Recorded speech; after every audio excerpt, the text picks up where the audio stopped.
മീനിലോട്ട് നോക്കി ഇങ്ങനെ ചിരിച്ചുകൊണ്ട് നിൽക്കുന്നത് വേറൊന്നും കൊണ്ടല്ല, മീനിൻ്റെ വില ഓർത്തിട്ടോ. ഈ മീനിന് 400 രൂപയായിരുന്നേ.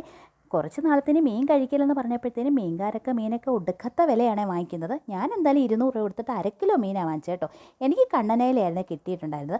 മഴയോട് മഴ, പേരും മഴ കാരണം എനിക്ക് പുറത്തിരുന്ന് വെട്ടാനൊന്നും പറ്റാത്തതുകൊണ്ട് ഞാൻ അകത്ത് വെച്ച് അങ്ങ് വെട്ടിയെടുക്കാം കേട്ടോ. എന്തായാലും ഞാൻ വിചാരിച്ചു 2 എണ്ണം പച്ചക്കറി വെക്കാം, 2 എണ്ണം നമുക്ക് വറക്കാമെന്ന്. പച്ചക്കറി എന്ന് വെച്ചാൽ മഞ്ഞക്കറി കേട്ടോ, മുളക് പൊടിയില്ല, തേങ്ങ അരച്ചുള്ള കറിയാണ് ഞാൻ ഉദ്ദേശിച്ചത്. അങ്ങനെ തൊലിയൊക്കെ കളഞ്ഞ് നമ്മുടെ മീനൊക്കെ ഒന്ന് വെട്ടി വൃത്തിയാക്കി എടുക്കുന്നുണ്ട് കേട്ടോ. എനിക്കിങ്ങനെ അടുക്കളയിൽ വെച്ച് വെട്ടുന്ന വലിയ ഇഷ്ടമൊന്നും അല്ല, പിന്നെ വേറെ നിവൃത്തിയില്ലാത്തതുകൊണ്ട് ഞാനങ്ങ് വെട്ടിയെടുക്കുക കേട്ടോ. അങ്ങനെ ഈ മീനൊക്കെ വെട്ടിയെടുത്തിട്ട് കറി വെക്കാനുള്ള മീനിലോട്ട് കുറച്ച് ഉപ്പും പുളിയും ഇട്ടിട്ട് കുടഞ്ഞ് അങ്ങോട്ട് മാറ്റി വെച്ച് കേട്ടോ. പിന്നെ തേങ്ങയൊക്കെ പൊട്ടിച്ചിട്ട് നമുക്ക് മഞ്ഞക്കറിക്ക് വേണ്ടിയിട്ട് തേങ്ങയൊക്കെ തിരുമെടുത്തിട്ട് കുറച്ച് ചുമന്നുള്ളിയും മഞ്ഞപ്പൊടിയും മുളക് പൊടിയും മല്ലിപ്പൊടിയൊക്കെ ചേർത്തിട്ട് അരച്ചങ്ങോട്ട് എടുത്തിട്ട് നമ്മൾ സാധാരണ വെക്കുന്ന പോലെ തന്നെ കേട്ടോ. അരപ്പൊക്കെ അരച്ചിട്ട് ഇഞ്ചിയും കരിവേപ്പിലയൊക്കെ ഇട്ട് പച്ചമുളകും തക്കാളിയൊക്കെ ഇട്ടിട്ട് തിളപ്പിച്ചിട്ട് മീനിട്ട് വെക്കുന്ന കറി അത് തന്നെയാണ് വെക്കുന്നത്.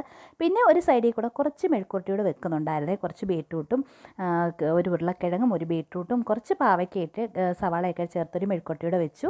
പിന്നെ നമ്മുടെ മീനും കൂടെ വറുത്തെടുത്തു. അങ്ങനെ ഇതെല്ലാം ആക്കി വന്നപ്പോഴത്തേക്കും നമ്മുടെ മീൻകറി പറ്റി വരുന്നുണ്ടായിരുന്നു. അതിലോട്ട് കുറച്ച് പച്ച വെളിച്ചെണ്ണയും പച്ചക്കറിവേപ്പിലയും തൂവിയിട്ട് ഞാൻ അതങ്ങോട്ട് മാറ്റി വെച്ചു. അതിനിടയിൽ കൂടെ ഞാൻ മീൻ വറക്കാനൊക്കെ പുരട്ടി വെച്ചിട്ടുണ്ടായിരുന്നു. അതിനിടെ മെഴുക്കുവരട്ടി വെച്ചു. അങ്ങനെ എല്ലാം സെറ്റായിട്ടുണ്ട് നമ്മുടെ മീൻകറിയും മീൻ വറുത്തതും മെഴുക്കുവരട്ടിയും ചോറും. അങ്ങനെ ഞങ്ങൾ ഉച്ചയ്ക്ക് ചോറ് കഴിച്ചു. അപ്പോൾ ഇത്രയുള്ള വീഡിയോ ഇഷ്ടപ്പെട്ടാൽ ലൈക്ക് ചെയ്യാൻ മറക്കല്ല. പറ്റാ.